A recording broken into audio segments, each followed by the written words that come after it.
Buenos días o casi buenas tardes a todos y a todas. Quiero, en primer lugar, excusar la presencia en esta mesa de Amparo Marzal Martínez, directora general de las Familias y la Infancia, que por razones profesionales de última hora no ha podido asistir, aunque desde un principio quería presentar a Victoria. Es para mí un honor moderar la conferencia de clausura de este congreso y mucho más con una persona como la doctora Camps Cervera y con una conferencia que tiene como protagonista a las familias o a la familia, que es asimismo la protagonista de la Dirección General de las Familias y la Infancia, a la que pertenezco y en la que desarrollo mi labor profesional. Nunca como ahora había estado disponible tanta información, pero también parece que nunca había sido tan difícil comprender lo que nos sucede, por lo que las familias no deben ser solo meros transmisores de información, sino que deben favorecer el proceso de construcción del conocimiento que realizan sus hijos e hijas, ayudándoles a adquirir habilidades para buscar información, para interpretarla, para criticarla o para producirla. Para hablarnos del valor de la familia en la sociedad del conocimiento, contamos con la presencia de doña Victoria Camps Cervera.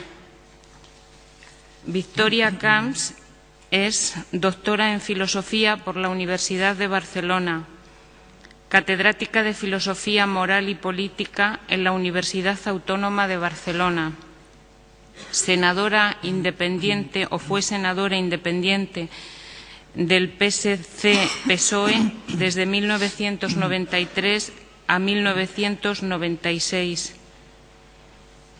Es presidenta de la Fundación Víctor Grifols y Lucas, dedicada a la investigación y promoción de la bioética. Consellera del Consell Audiovisual de Cataluña desde 2002 hasta 2007. Ha publicado numerosos libros, vamos a citar algunos aquí, como Virtudes públicas, Paradojas del individualismo, El malestar de la vida pública, El siglo de las mujeres, Una vida de calidad, La voluntad de vivir, y ha coordinado la historia de la ética en 3 volúmenes. Ha recibido numerosos premios. Es Premio Espasa de Ensayo por el libro Virtudes públicas, Premio Josep María Lladó a la Libertad de Expresión Barcelona 1999, Premio al Mérito en la Educación de la Junta de Andalucía también en 1999 y Premio Internacional Menéndez Pelayo 2008. Muchas gracias, Victoria, cuando quieras.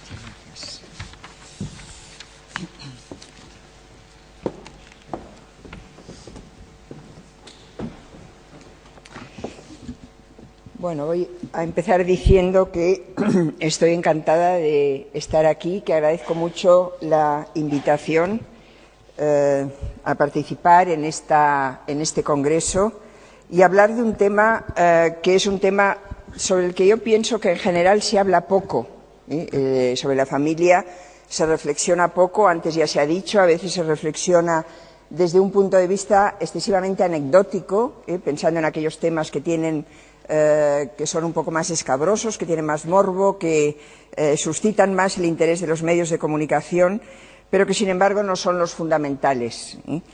Me han dicho también que a ver si puedo insuflar un poco de optimismo. No sé si voy, porque parece que en estos días se han oído muchas desgracias, ¿no? Y muchas catástrofes. No sé si voy a ser capaz, porque la crisis nos afecta a todos, es lo único que estamos oyendo estos días, y entonces, aunque yo no voy a hablar de este tema directamente, sin embargo, pues está flotando en el ambiente y es imposible sustraerse a él. Lo que a mí me han pedido que tratara es la situación de la familia en la sociedad del conocimiento. Y lo primero que tengo que hacer es explicar un poco resumiéndolo mucho y, por lo tanto, simplificándolo también mucho, qué es esto de la sociedad del conocimiento, en qué consiste y en qué forma finalmente puede afectar a la familia y puede afectar a la educación de los hijos, que yo creo que es el tema fundamental para relacionar la sociedad del conocimiento y la familia. El sociólogo Manuel Castells, que es uno de los máximos especialistas y expertos en la sociedad del conocimiento, ha descrito la sociedad del conocimiento como una sociedad en la cual el instrumento fundamental no es el mercado, sino la red. Lo importante de este cambio es que afecta a todos los ámbitos de la vida. Es un ámbito que afecta, por supuesto, a la enseñanza, afecta al mercado laboral, afecta a la forma de trabajar. Hoy se habla mucho, por ejemplo, del teletrabajo, es una forma de trabajo distinto, afecta al ocio, afecta al entretenimiento, afecta, por supuesto, a las relaciones interpersonales.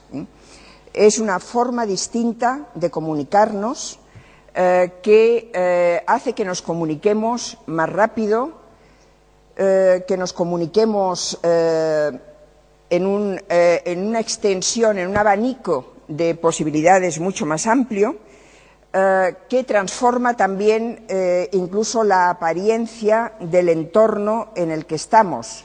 Antes Joan Subirats hablaba de la película Novecento y se refería al cambio que ha habido en pocas generaciones de formas de vida de personas que son, pues, concretamente las generaciones de mis padres y de mis abuelos, que vivían en el mismo lugar y toda la vida, y que además tenían un tipo de trabajo, una profesión que les duraba toda la vida.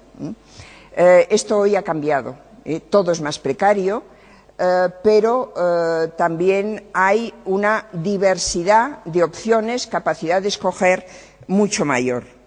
Por eso, ante cualquier novedad, como puede ser la sociedad del conocimiento, nos tenemos que preguntar una cuestión a la que yo desde hace años le doy vueltas, que es que, evidentemente, todos estos cambios son paradójicos. Todos estos cambios tienen aspectos muy positivos, pero tienen también disfunciones. Tienen también elementos que distorsionan la realidad en que vivimos y que incluso pueden hacernos pensar e incluso pueden conseguir realmente que retrocedamos. Dicho de otra forma, la modernización no significa siempre un progreso. Y lo que tenemos que intentar pensar es en qué medida podemos utilizar todas las ventajas que nos proporciona la sociedad del conocimiento para que realmente esa sociedad signifique un progreso para nosotros y no un retroceso. Es decir, que haga no solo que seamos más libres en el sentido más, digamos, más intuitivo de la palabra libertad, que es la capacidad de hacer cosas y de que nadie interfiera en nuestro modo de actuar, sino una libertad más creativa para todos, incluidos nosotros mismos, una libertad mejor para el conjunto de la sociedad. O hasta qué punto la sociedad del conocimiento, que puede hacer que la democracia funcione mejor, la ponemos realmente al servicio de una democracia para que funcione mejor, o sencillamente tomamos una serie de medidas, hacemos una serie de correcciones a la participación democrática que no significan una auténtica mejora, progreso de la democracia. En la sociedad del conocimiento, como digo, se han producido una serie de cambios, cambios que tienen sus ventajas, pero que tienen también sus peligros y sus inconvenientes. Antes me refería al mercado laboral y a la cuestión del teletrabajo, ¿no? Obviamente el mercado laboral ha cambiado mucho, nos ha facilitado la forma de acceder a muchas cosas, pero el hecho de que se hayan introducido muchas máquinas para hacer cosas que antes hacían las personas ha hecho también que la ocupación cambie de forma, que cambie de estilo. Hace poco recuerdo una vez que invité a una técnica, a un cargo del Ayuntamiento de Barcelona, una persona que se dedicaba a las políticas de ocupación, para que les hablara a los estudiantes de humanidades de mi facultad, ¿no?, que eran unos estudiantes que estaban muy perdidos con respecto a qué hacer con su licenciatura de humanidades. Y decían, cuando vamos a inscribirnos y decimos qué es lo que hemos estudiado o en qué somos licenciados, y decimos en humanidades, nos dicen, ¿y esto qué es? ¿Esto para qué sirve?, ¿no? Y lo que les dijo esta persona es que debían dejar de pensar en una ocupación profesional. Decía, el mercado hoy lo que está pidiendo no son profesiones, son perfiles. Lo cual es cierto, lo cual tiene que ver con una mayor diversificación de las posibilidades ocupacionales, pero tiene que ver también con una mayor precariedad de todo. Entonces, lo decía también Joan Subirats antes, ¿no? Decía, mi hija ha conseguido cotizar, pero con ya 7 u 8 trabajos distintos, ¿no? A mis hijos les pasa lo mismo. Entonces, realmente esto es un progreso o no lo es del todo, ¿no? En este sentido, tenemos que preguntarnos si todas estas posibilidades de comunicarnos mejor y de acceder a mucha más información nos producen un progreso vital. Nos comunicamos más, sin duda, pero nos sentimos realmente más formando parte de comunidades, o la soledad aumenta. Eso también deberíamos preguntárnoslo, ¿no? ¿Realmente comunicación es comunicación o es simplemente la posibilidad de estar conectados, que es otra cosa? No es lo mismo que comunicarse. Bueno, todo esto afecta a todo el mundo, pero afecta sobre todo a la infancia y a la juventud. La infancia de nuestro tiempo ha crecido ya en un entorno que yo llamo entorno audiovisual, es decir, ha crecido con la televisión, y no solo con la televisión, sino con una serie de artilugios, con una serie de aparatos que le permiten moverse en el mundo y de otra forma distinta a cómo lo hacen los adultos, cómo lo hacen sobre todo sus padres y sus abuelos. Esto ha dado también, ha tenido como consecuencia una característica que me parece que es importante señalar, que por primera vez la infancia y la juventud, los menores, saben más cosas que sus padres. Es decir, en un cierto ámbito tienen unas competencias que las tienen pues prácticamente, podríamos decir, innatas, que nacen con ellas ya, que sus padres no tienen y que menos tienen sus abuelos o sus bisabuelos. Son competencias puramente técnicas, ¿no? Pero a todos nos ha pasado, ¿no?, que hemos pedido auxilio a nuestros hijos para que nos configuren un determinado programa, para que nos ayuden a grabar un DVD, para que, en fin, que hagan aquello que para nosotros es un quebradero de cabeza, y que ellos hacen de una forma casi automática, porque han nacido casi sabiendo hacerlo, ¿no? Los profesores de informática lo saben de sobra, que los alumnos rápidamente les superan en competencias digitales, informáticas. Ahora, hay que tener en cuenta también que el poner a nuestro servicio todo lo que nos ofrece la sociedad del conocimiento no significa solo competencia técnica, significa también otro tipo de competencia, que es la que nos hará posible poner todas esas técnicas a nuestro servicio y utilizarlas para bien, para mejorar la sociedad, y no para conservarla tal como está, y en algunos casos para destruir ventajas que antes teníamos. Yo diría que con respecto a la infancia, más que a la juventud, con respecto a la infancia, hay dos grandes preocupaciones que se centran en la sociedad del conocimiento y que se centran sobre todo en el uso que la infancia hace de la televisión, de Internet, de los videojuegos, del móvil, de todos los aparatos que tiene a su alcance. Estas dos preocupaciones son, por una parte, la preocupación por los contenidos, es decir, ¿qué están viendo? ¿Qué les está llegando? Hay demasiada violencia, hay demasiado sexo, hay un lenguaje inapropiado y contradictorio con lo que pretendemos, por otra parte, enseñarles. ¿De qué se están enterando, ¿no? Y en qué medida todo esto les influye? La preocupación por los contenidos es una preocupación fundamental. Y la otra preocupación es la adicción.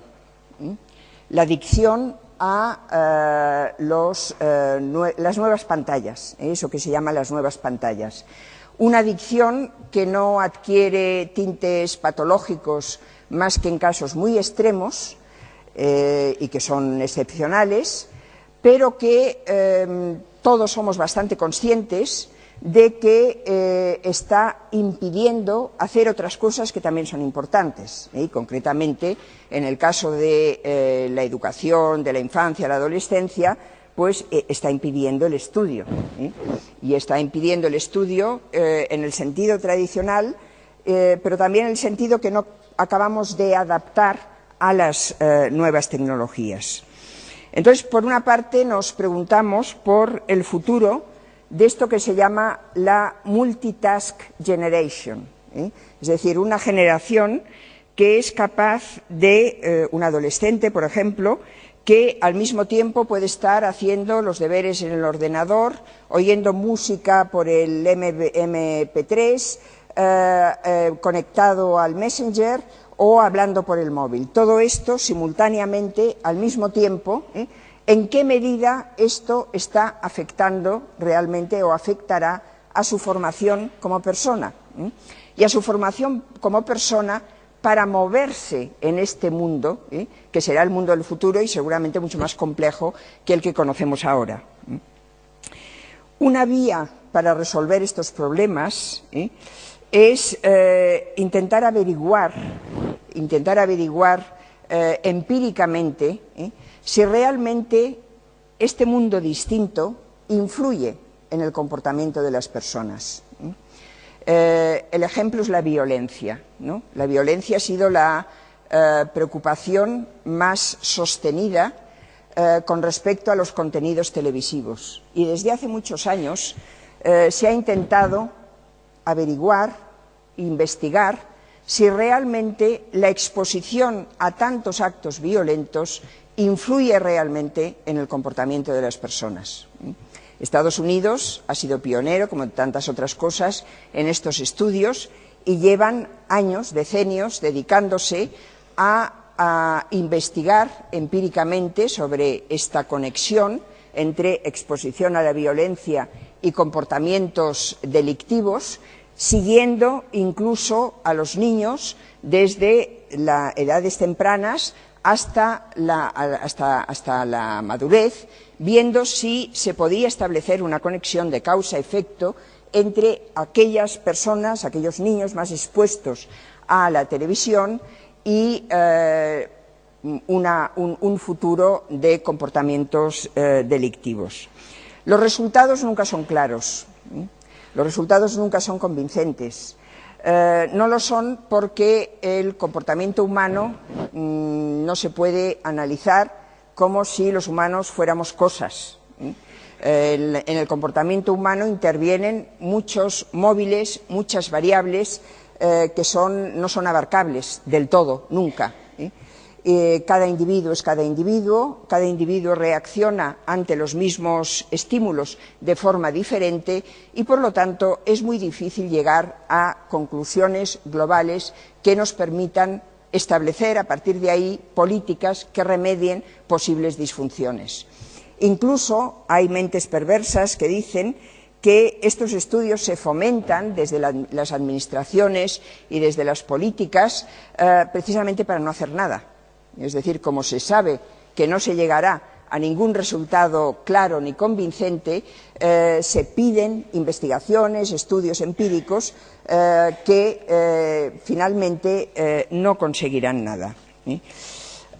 Por lo tanto, hay que desconfiar, ¿no?, de tener todo esto y decir ya actuaremos cuando sepamos qué significa, qué influencia puede tener eso que los jóvenes y los niños perciben hoy tan fácilmente, y hay que preocuparse, por lo menos, ¿no?, preocuparse y intentar actuar de una forma llevados más por la intuición y por una intuición que personas maduras pues deben tener ya bastante elaborada, que por lo que esa seguridad que nos puede dar un estudio empírico.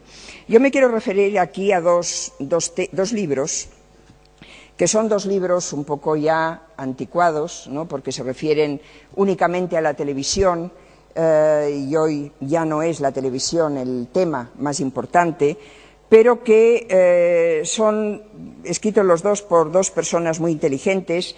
Son libros apocalípticos, es decir, libros catastrofistas, ¿no?, que intentan ver solo lo negativo y no lo positivo de las nuevas tecnologías, pero que, sin embargo, lo que dicen, como son gente inteligente, lo que dicen es tiene algo de cierto, ¿no?, y de que nos tiene que hacer pensar.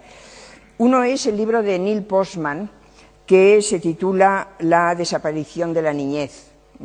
Postman contrapone el mundo de la televisión al mundo de la imprenta, y dice, a diferencia del mundo de la imprenta, que hizo que la gente empezara a leer, ¿no?, y llegara a acceder al conocimiento a través de la lectura, lo cual supone un tiempo primero para aprender a leer, luego para adquirir el gusto de la lectura, llegar a entender realmente qué es lo que se lee, para finalmente poder acceder a conocimientos más complejos.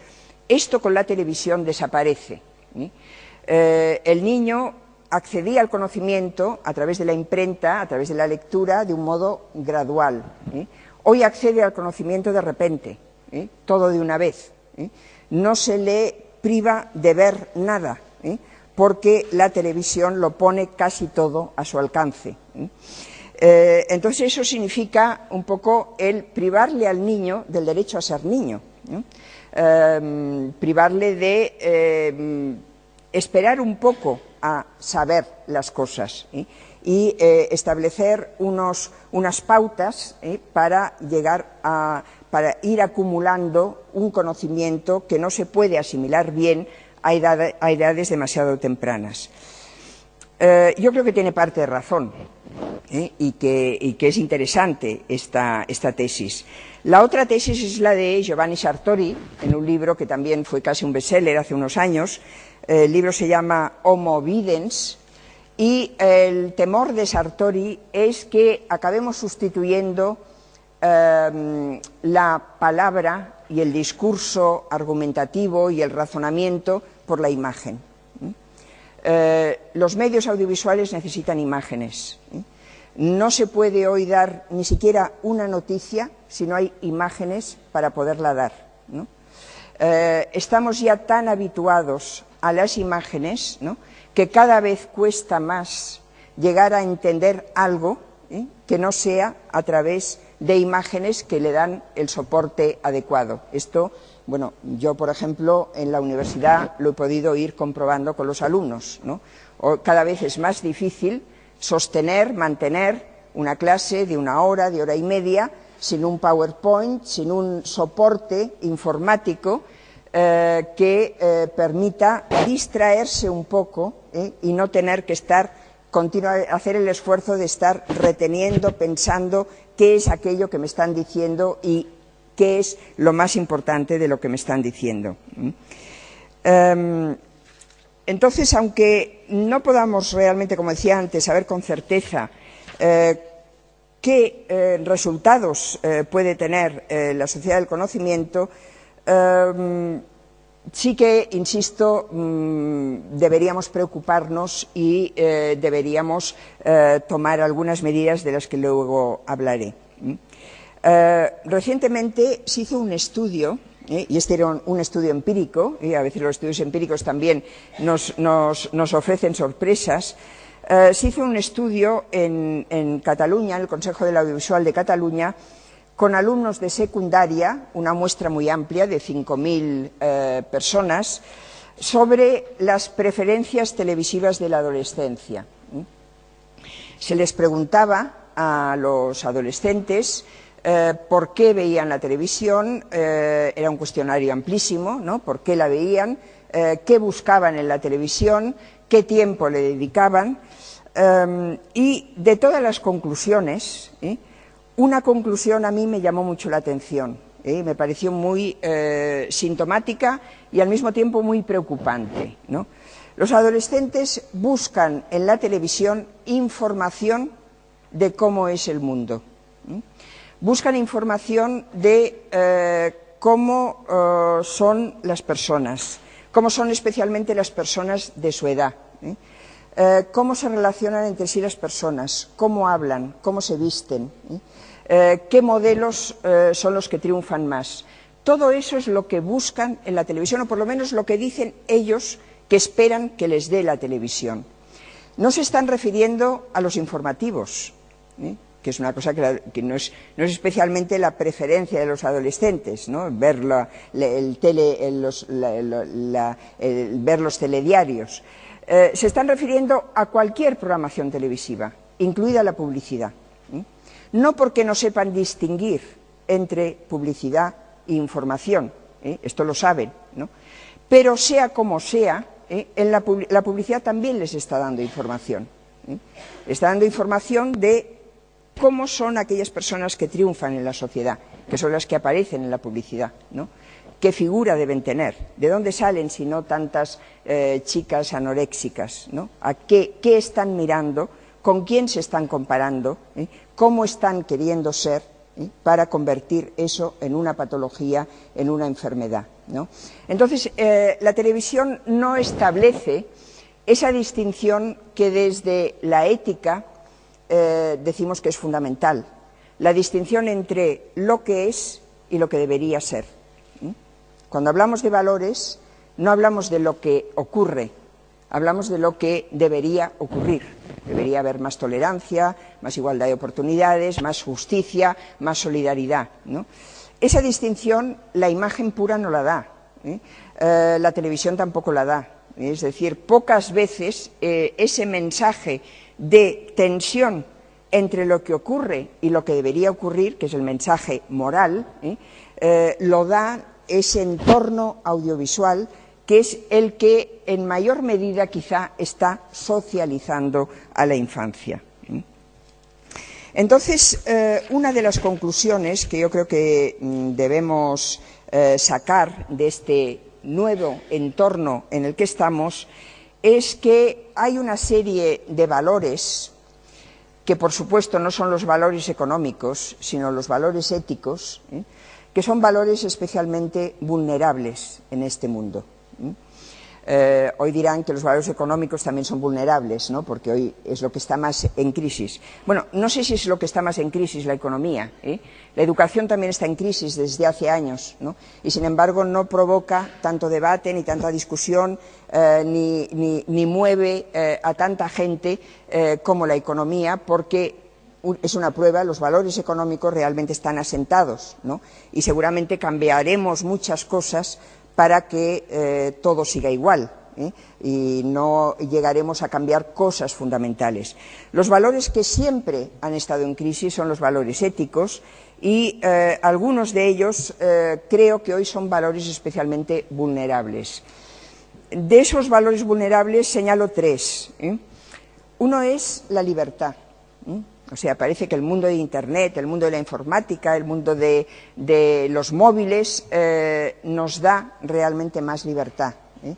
Y en cierto modo es así, somos más libres, tenemos más capacidad de hacer cosas, de hablar con la gente, de informarnos, de informarnos en el momento de lo que está pasando. En ese sentido somos más libres. Pero esa libertad es lo que en filosofía llamamos libertad negativa, que es la libertad del dejadme hacer, ¿no? Dejadme hacer sin interferir en mi actuación. No es la autonomía moral, que es lo que propone y busca la ética, ¿no? La capacidad de la persona de pensar por sí misma y decidir por sí misma. Esa madurez moral, que para Kant era el sentido que tenía la Ilustración, eso debería ser el objetivo de la libertad, ¿no?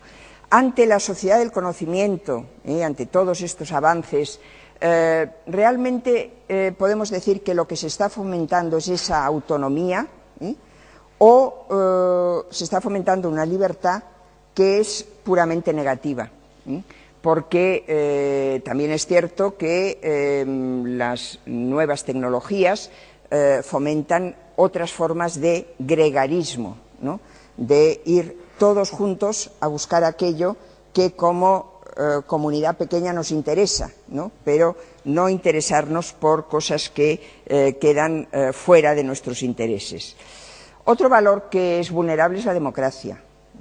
También muchas veces se dice con las nuevas tecnologías la democracia podrá mejorar porque será más fácil la deliberación, la participación ciudadana, y es verdad que la pueden facilitar, pero la pueden facilitar si queremos que lo hagan.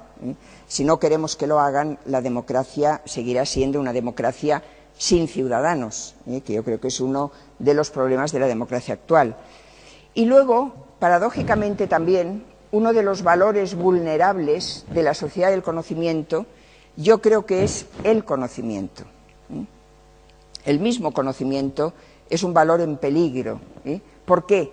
Porque no podemos identificar la mucha información con el conocimiento. Información tenemos mucha y podemos tener mucha, y es facilísimo navegar por Internet y buscar y encontrar enseguida todo lo que se está buscando, ¿no? Pero eso no es auténtico conocimiento. Esa información no nos dice por sí misma si las fuentes son fiables o no lo son. Muchas veces quisiéramos ir más allá de una información que se acaba en 2 días y que no sabemos cuáles han sido las consecuencias, ¿no? No es una información profunda, es una información superficial, es una información muy fragmentada, no proporciona auténtico conocimiento. Se repite hoy bastante, cuando se habla de estas cosas, se repiten bastante unos versos de Eliot, donde decía: ¿a dónde se fue la sabiduría que hemos perdido en el conocimiento? ¿A dónde el conocimiento que hemos perdido en la información? Es decir, con la mera información ni llegamos a conocer más ni somos más sabios. Para llegar a conocer más y ser más sabios hay que añadir a esa información algo que no da la información misma.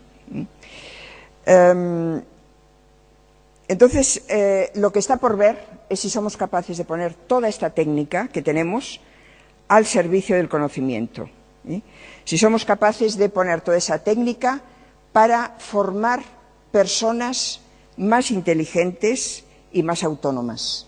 No solo más libres, sino más autónomas, más capaces de orientarse a sí mismas en un mundo que por sí solo desorienta. El mundo desorienta cada vez más. Por eso hay más incertidumbre, hay más inseguridad, tenemos más conciencia del riesgo. Frente a esa desorientación, el individuo debe orientarse. ¿Cómo poner esa sociedad del conocimiento al servicio de todo esto? Y claro, esto me lleva directamente a la educación. Hay que educar para que así sea, ¿no? Y hoy la educación, decía antes, está en crisis, quizá también siempre lo ha estado. La educación está en crisis sobre todo en el ámbito familiar, pienso yo. La escuela se dedica más oficialmente la educación y, por lo tanto, tiene también defectos, pero son defectos más detectables. El sistema educativo se evalúa, no siempre bien, pero se evalúa periódicamente y sabemos, por ejemplo, pues que hay un fracaso escolar excesivo, detectamos una serie de defectos. Con la familia es más difícil. Es más difícil saber si está educando bien, si está educando mal, sospechamos que lo hace bastante mal, sospechamos que abdica de sus responsabilidades, pero es más difícil detectarlo y, sobre todo, es más difícil llegar a la familia para que corrija esas formas equivocadas y esas percepciones equivocadas. De alguna forma, yo creo que hoy pensamos que la educación es una obligación secundaria, no es la obligación fundamental. Sobre todo, no es la obligación fundamental como padres, eso ya lo hace la escuela. Y si pensamos que realmente es obligación de la familia, acabamos sintiéndonos como muy impotentes para llevarla a cabo. Consideramos que, dado que vivimos en un mundo tan consumista, tan contrario a los objetivos de una educación que quiera formar integralmente a la persona, como dice la Constitución, que es el objetivo de la educación, dado que vivimos en un mundo con tantas tentaciones, ¿no? Intentar educar es una empresa inútil, porque finalmente la educación actúa siempre a contracorriente, ¿no? Esta es una idea que he repetido varias veces, ¿no? La educación no puede ser complaciente con el mundo, tiene que ser, ni puede ser tampoco autocomplaciente, tiene que discrepar de algunas de las cosas que hay, porque si no, no hay nada que en que educar. Si todo está bien, ya se encargará la sociedad, todos los agentes sociales, ya se encargarán solos de socializar a la infancia y lo único que hay que hacer desde la educación es dejar hacer, ¿no? Pensamos que es una empresa inútil y además estamos muy desconcertados, ¿no? Yo creo que ese es el gran adjetivo que habría que atribuir a la educación hoy. Es una educación desconcertada, desorientada, porque el mundo ya no tiene tantas referencias fijas como tenía hace unos años, no es tan homogéneo.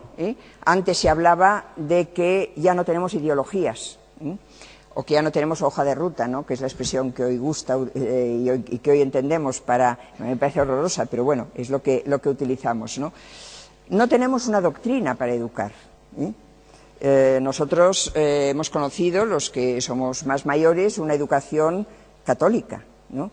La educación católica era una educación con una doctrina detrás, para bien o para mal tenía esa doctrina, ¿no? La de hoy no la tiene, y es bueno que no la tenga, yo creo que es bueno, es más progresista, una educación que hay que irla inventando, que hay que irla adaptando a las nuevas realidades, pero hay que hacerlo. Entonces la desorientación viene dada por eso, ¿no? Porque ya no sabemos cómo hacerlo. Sabemos que hay unos valores que hay que transmitir, pero no sabemos de qué forma se transmiten mejor.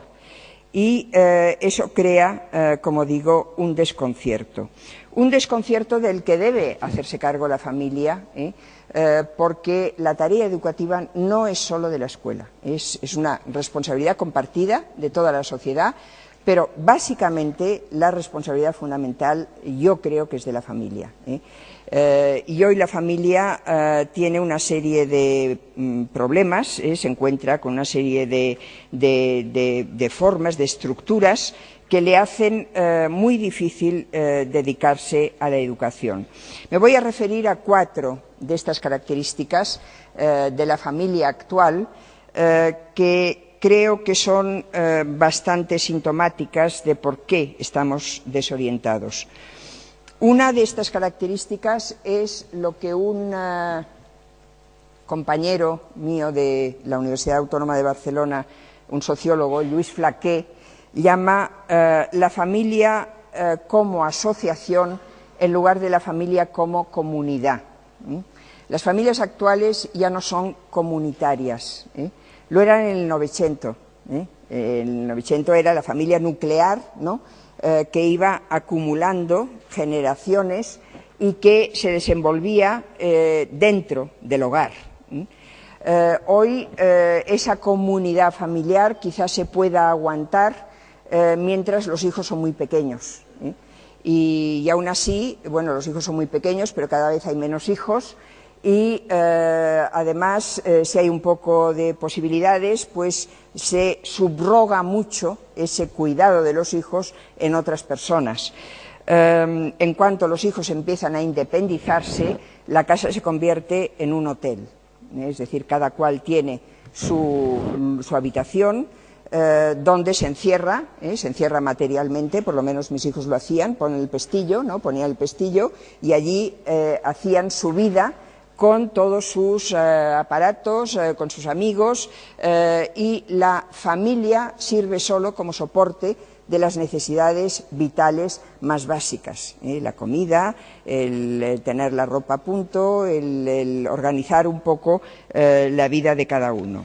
Esta es una característica que difícilmente podemos cambiar, ¿no? Difícilmente podemos cambiar y que por lo tanto que hay que aceptarla como algo que dificulta también la función educativa.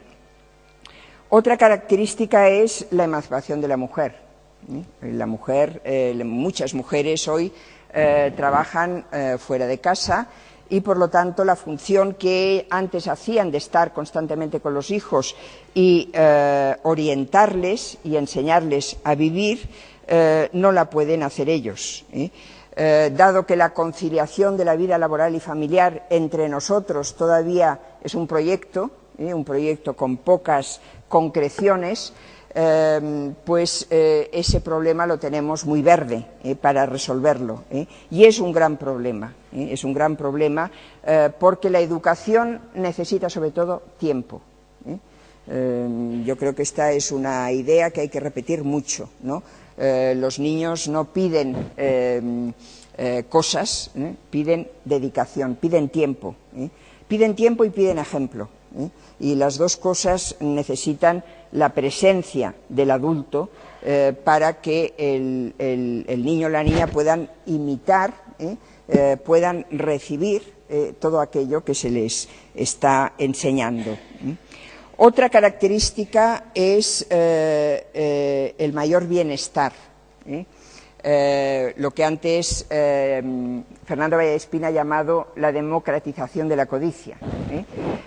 Bueno, esa codicia la aprende la infancia desde el principio, entre otras cosas porque hay una oferta de la publicidad, del mercado constante, ¿no? Ese bombardeo publicitario es una ofensiva a la infancia frente a la cual tiene muy pocas defensas.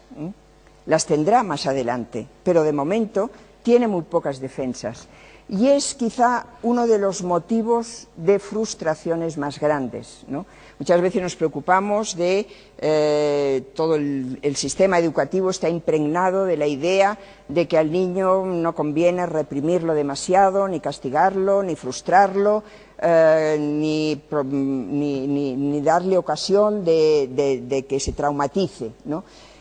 Cuando se piensa en esto, nunca se piensa en lo que le puede traumatizar una sociedad de consumo que continuamente está incitando a desear cosas que no todos pueden llegar a tener y que no todos pueden llegar a tener inmediatamente, que es lo que también se está publicitando desde el mercado.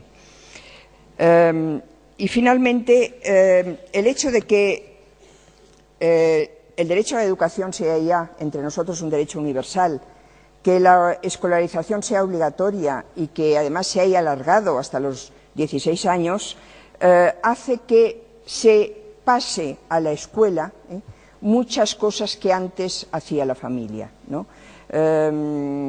Cuando tenemos cualquier problema social, sea de incivismo, sea de drogas, sea de obesidad, sea de acoso, miramos a la escuela y decimos la escuela debería hacer algo que no está haciendo, ¿no? Pensamos en una asignatura muchas veces como la panacea que lo va a resolver, ¿no? Una asignatura no resuelve ningún problema, ¿eh? Yo estoy muy de acuerdo con la educación para la ciudadanía, pero siempre digo, no debe ser solo una asignatura, debe ser algo que impregne a todo el mundo, ¿eh? Y que se establezca una cierta complicidad entre los agentes educadores propiamente dichos, que son los profesores, y la familia, el municipio, la televisión, es decir, todos aquellos agentes sociales que de una forma u otra están influyendo en la infancia, porque la infancia los está mirando, ¿eh? Y está aprendiendo cosas de ellos, ¿eh? Bueno, todo esto me lleva... No sé si me estoy alargando demasiado, ¿sí? Sí, me estoy alargando. Bueno, voy a acabar rápido, ¿no? Yo creo que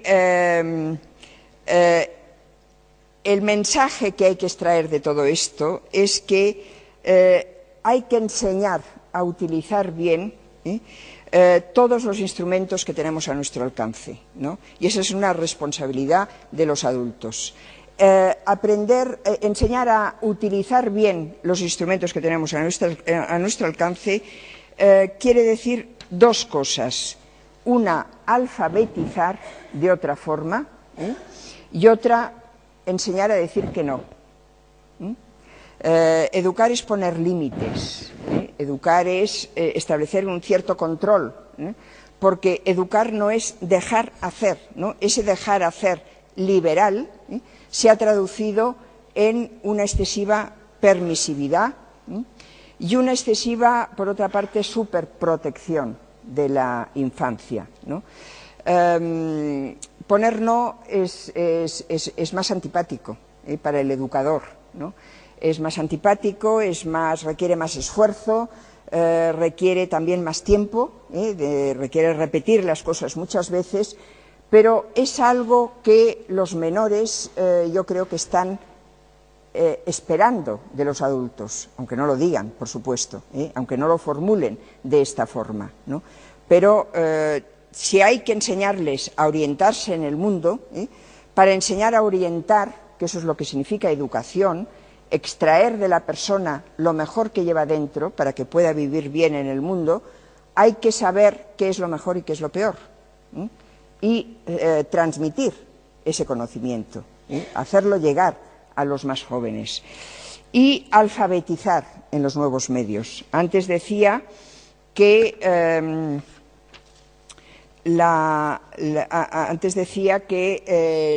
a los jóvenes hoy no les cuesta nada acostumbrarse a la nueva tecnología, no les cuesta nada acostumbrarse técnicamente, pero el conocimiento que supone utilizar bien esa tecnología, que no es nada más que utilizar bien la libertad, eso hay que enseñárselo, eso no lo adquirirán por ellos mismos si nadie se lo enseña.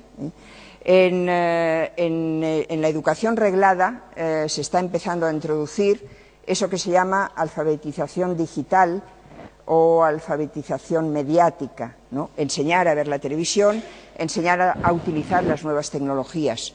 Eso se está empezando a hacer en las escuelas, ¿no? Pero en las escuelas pueden hacer aquello que les compete para la formación que se da en la escuela, ¿no? Tendrán ordenadores, tendrán máquinas, tendrán aparatos audiovisuales, tendrán, en fin, tendrán el soporte técnico que necesiten, pero lo tendrán que poner al servicio del conocimiento que pretenden transmitir en la escuela, ¿no? Hoy los niños tienen muchos más artilugios, como son los videojuegos, como son los móviles, y eso ya no es cuestión de la escuela, La escuela puede prohibir que el móvil entre en la escuela y que se utilice en la escuela, pero fuera de la escuela es responsabilidad familiar. Nos sorprende y nos horroriza las cosas que oímos a veces y que leemos a veces en los periódicos que pueden llegar a hacer los adolescentes con los móviles, ¿no? Bueno, si ponemos en manos de adolescentes unos aparatos que no necesitan en realidad para nada, ¿por qué nos tiene que extrañar que acaben haciendo barbaridades o que acaben haciendo estupideces, ¿no? Para eso lo tienen, ¿no? ¿Para qué lo necesitan si no? Esto me lleva a la última conclusión, y con esto ya acabo de verdad. La familia es una institución imprescindible, ¿no? Es una institución imprescindible por lo que se decía antes, ¿no? No tanto cuando se habla de familia hoy, también se decía antes, la discusión nos lleva solo a temas como los nuevos modelos de familia y si esos modelos son adecuados, inadecuados para la educación, si deberían prohibirse o no deberían prohibirse. Lo que prueban esos nuevos modelos de familia es que la familia es necesaria, es una institución necesaria. La familia no está en crisis, ¿no? La familia es el núcleo afectivo fundamental, frente a todas las agresiones, hostilidades de la sociedad en general que recibe el individuo.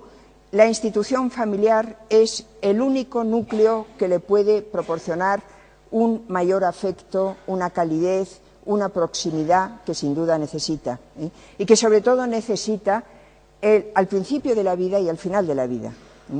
Es el problema de la infancia, es la necesidad familiar, se nota sobre todo en la infancia y en la ancianidad, ¿no? Que es cuando la familia viene a dar ese afecto que la sociedad, por muy organizada que esté para responder a las necesidades de los ancianos, por ejemplo, dependientes, no podrá proporcionar, porque esto lo pueden dar solo los individuos y no las organizaciones.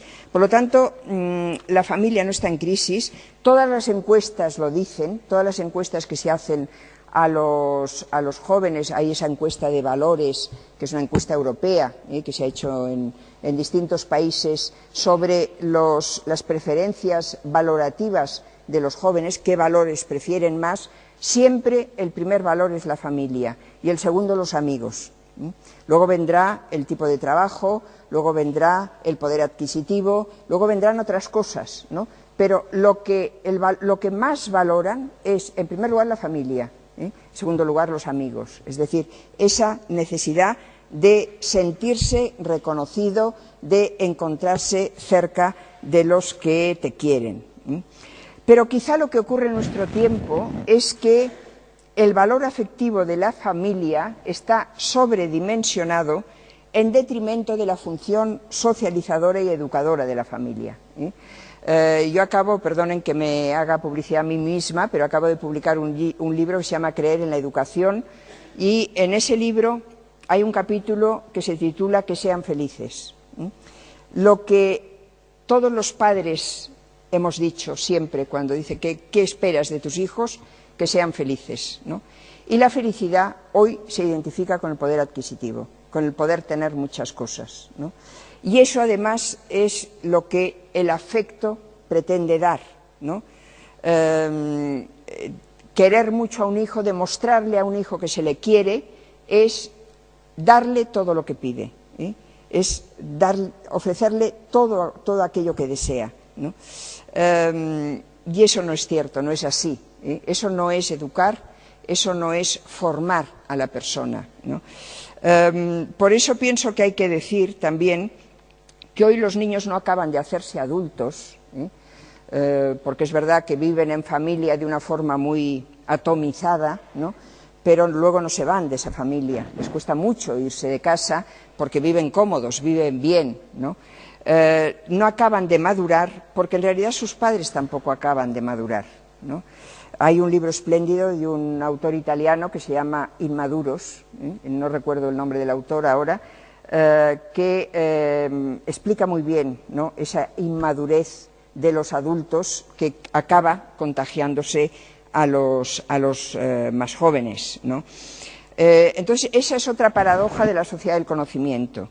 La sociedad del conocimiento, por una parte, nos estimula a no dejar de aprender nunca, a estar estudiando siempre, pero al mismo tiempo todo lo que ofrece esa sociedad del conocimiento invita a la inmadurez, invita a quedarse en la actitud del Peter Pan, que no quiere hacerse mayor porque no quiere las responsabilidades que comporta, las obligaciones que comporta el ser adulto.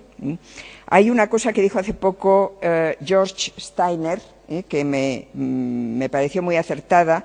Dice que los que hoy no leen no lo hacen porque se les haya condenado al analfabetismo. Eso pasaba en otras épocas. Hoy los que no leen lo hacen sencillamente porque no les apetece leer. Entonces, pues no se han acostumbrado.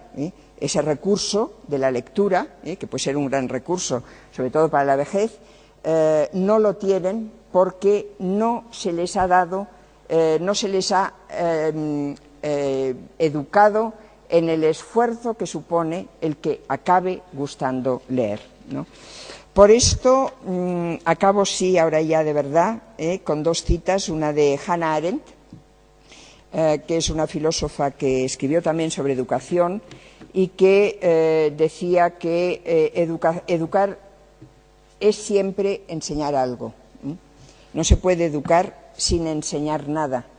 Y por lo tanto, eso quiere decir que los educadores, sean quienes sean, deben tener mínimamente claro qué es lo que quieren enseñar.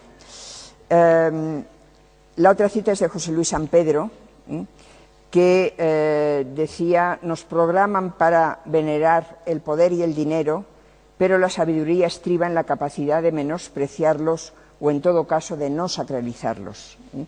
El mundo del conocimiento en el que vivimos lo que enseña, por contagio, es a sacralizar el dinero, no contrarrestar ese poder, ¿no? Contrarrestar esa enseñanza tiene que venir a través de la educación, y yo creo que tiene que venir sobre todo a través de esa educación más cotidiana, también más prosaica.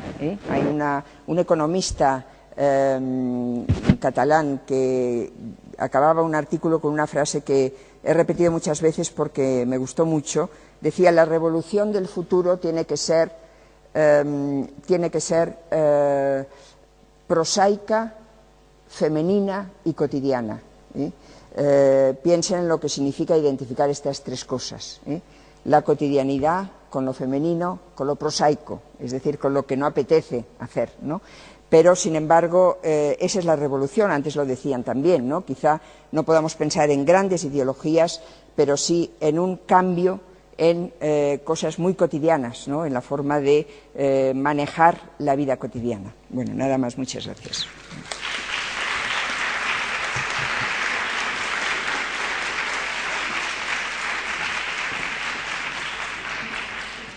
Creo que esto es de aquí, ¿no? Sí, yo creo que sí.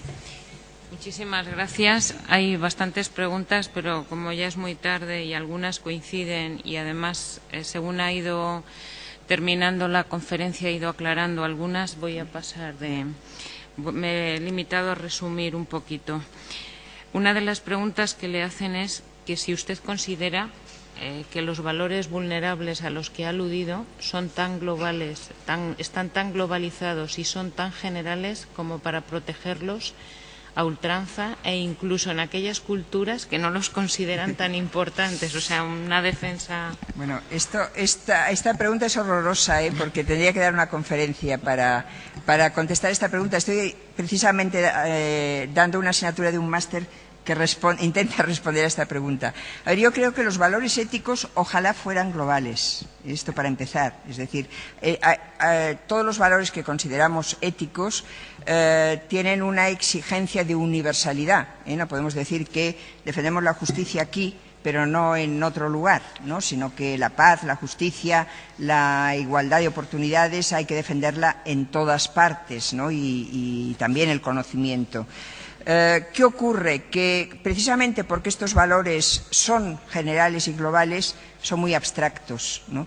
Y el problema es decidir, y eso sí que lo podemos hacer a nivel más local, decidir qué significan para nosotros, qué tienen que significar para nosotros.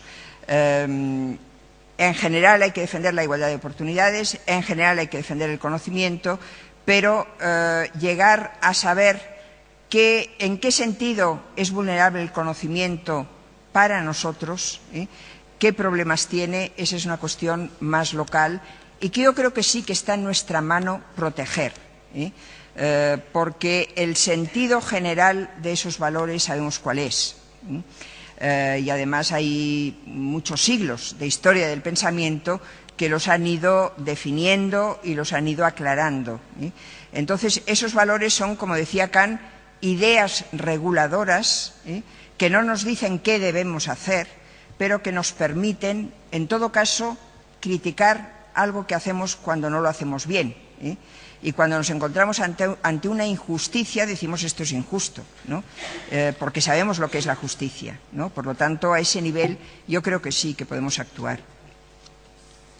Bueno, pues otra pregunta dice que ¿qué sucede con aquellos que se han quedado al margen de la sociedad del conocimiento? Sí, ese es un tema importante, es la célebre fractura digital, ¿no?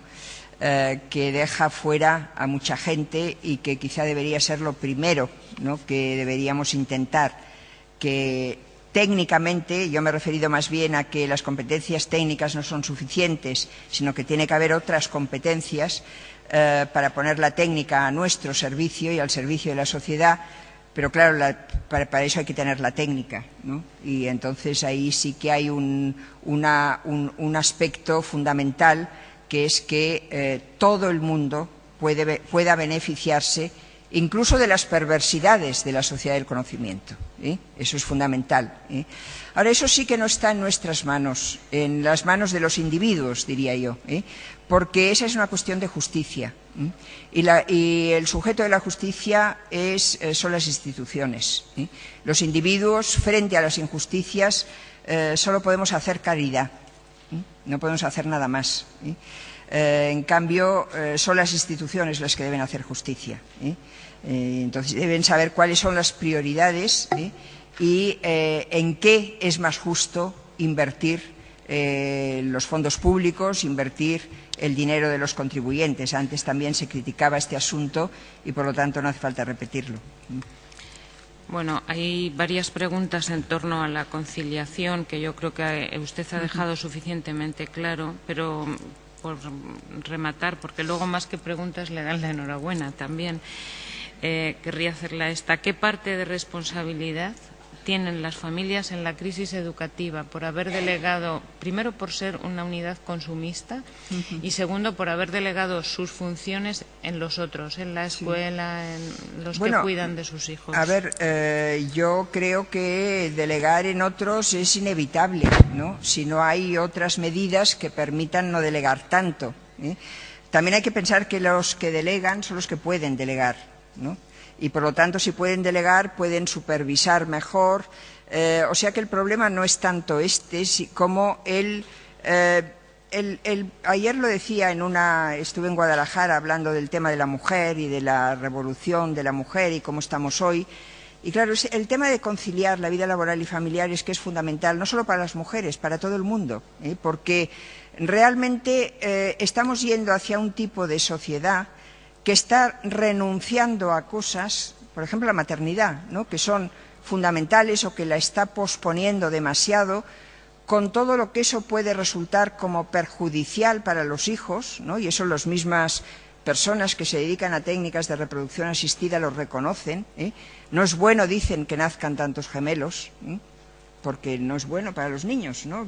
Puede producir, en fin, patologías. Es más delicado un niño gemelo que un niño que nace, pues, con todos los kilos que necesita y que no tiene que ir a la incubadora y que es más autosuficiente antes de tiempo.